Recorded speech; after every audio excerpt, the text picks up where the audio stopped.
Federal Drive is presented by GEHA, Government Employees Health Association, proudly providing health and dental benefits to federal employees and their families. Visit GEHA.com. Organizations are investing heavily in AI, but many still struggle with a basic question. Can they trust the data feeding those systems? New research suggests governance, record-keeping, and information management may be lagging behind AI adoption. We'll explore what that means for federal managers with Robert Cruz, Vice President for Regulatory and Information Governance at Smarsh. Robert, it's great to have you back on the show. Thanks for joining me.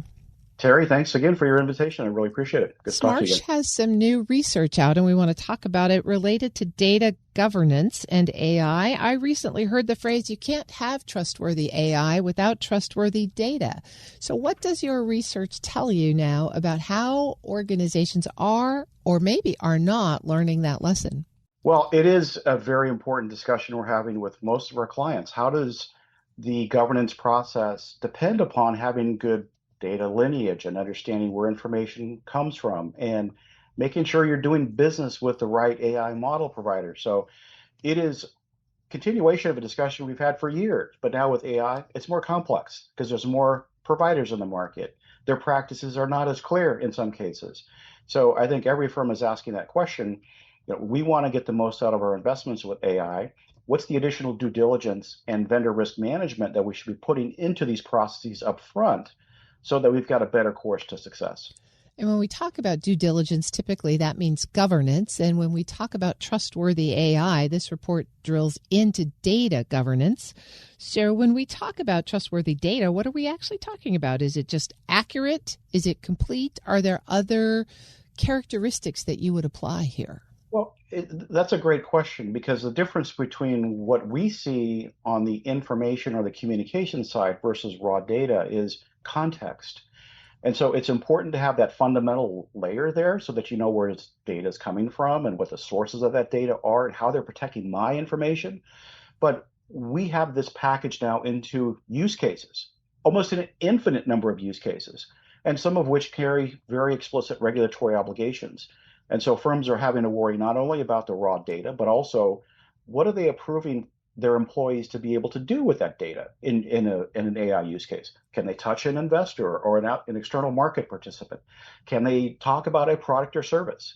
And if so, that creates a whole additional layer to make sure that those use cases follow, whatever regulatory mandates apply to them. And that, again, just creates an additional layer that firms have to be thinking through. Your study puts a lot of emphasis on communications data and archives. Why are things like emails and chats and collaboration tools now becoming such an important part of AI readiness?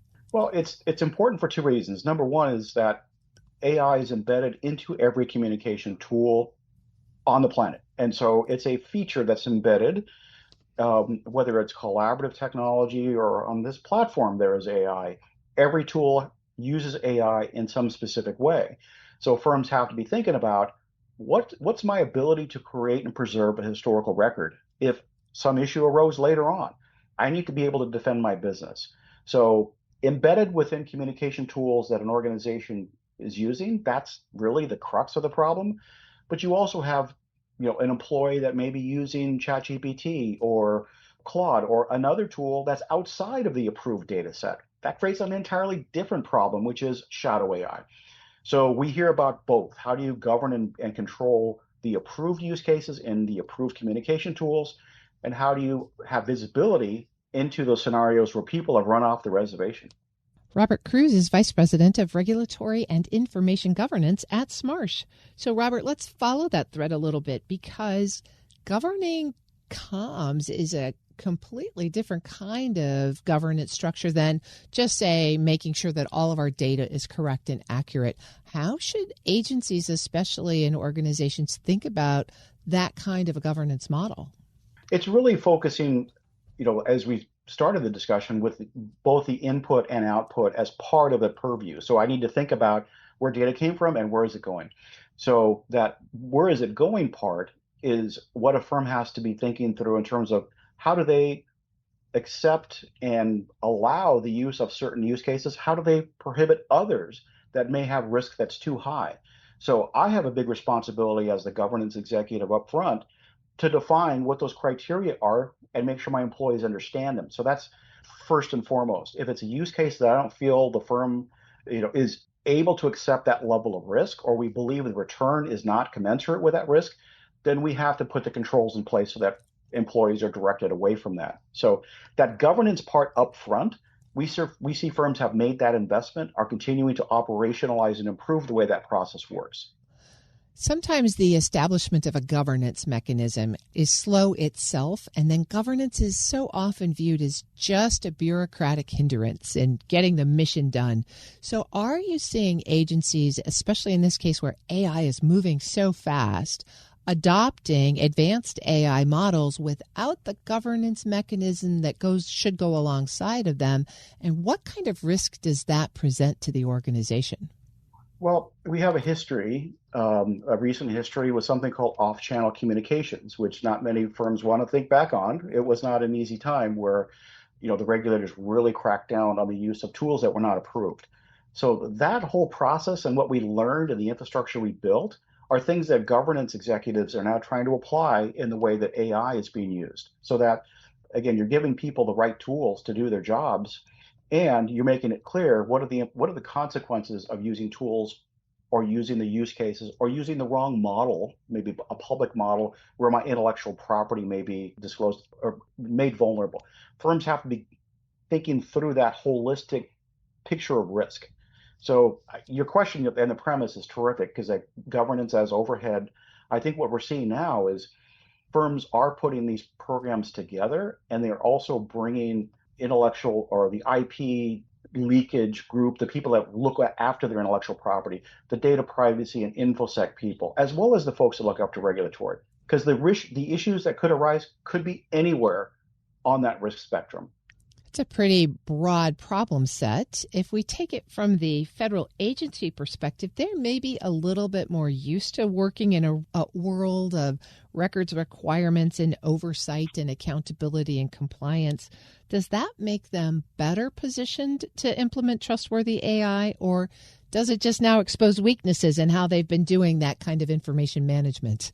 That's a terrific question, because this environment is a bit unique right now because the technology is moving so fast. And the posture from regulators across the board is that they're going to take a softer hand and try to promote innovation. And so because of that, we don't have prescriptive rules. We don't have the equivalent of the EU AI Act. So firms are given a lot of latitude to govern us the way they believe, is principles based, and allowing them to, innovate as fast as they would like.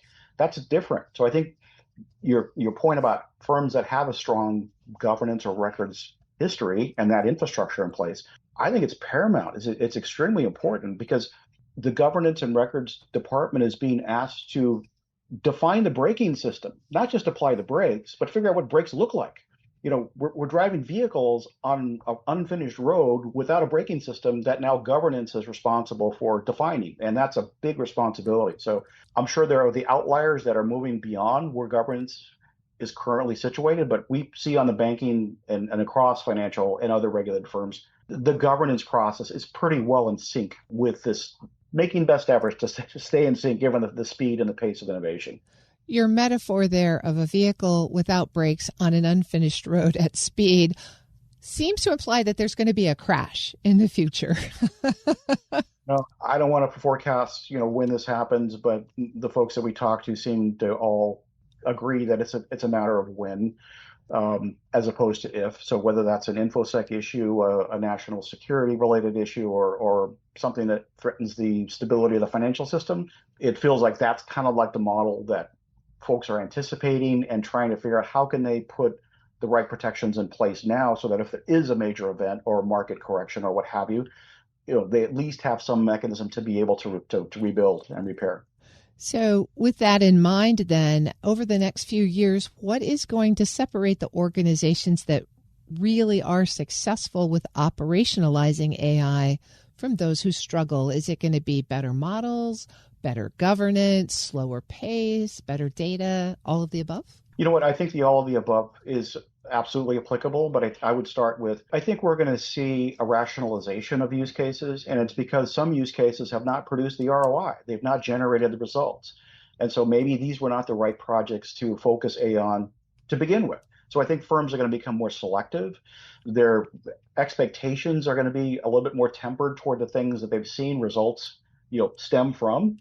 And the experimental projects that are unproven, I think firms are going to be a little more reluctant to take those on. So yes, we have to move fast. Every business has got the same pressure, but I think being more selective in which cases you want to prioritize, that's, I think, where a lot of firms are going to move in their maturation. Robert Cruz is Vice President of Regulatory and Information Governance at Smarsh. Robert, thanks again for joining me. Terry, thanks again for your invitation. Enjoyed talking with you, and hope you enjoy the rest of your day. We'll post this interview at federalnewsnetwork.com/Federal Drive. Hear the Federal Drive on demand. Subscribe wherever you get your podcasts.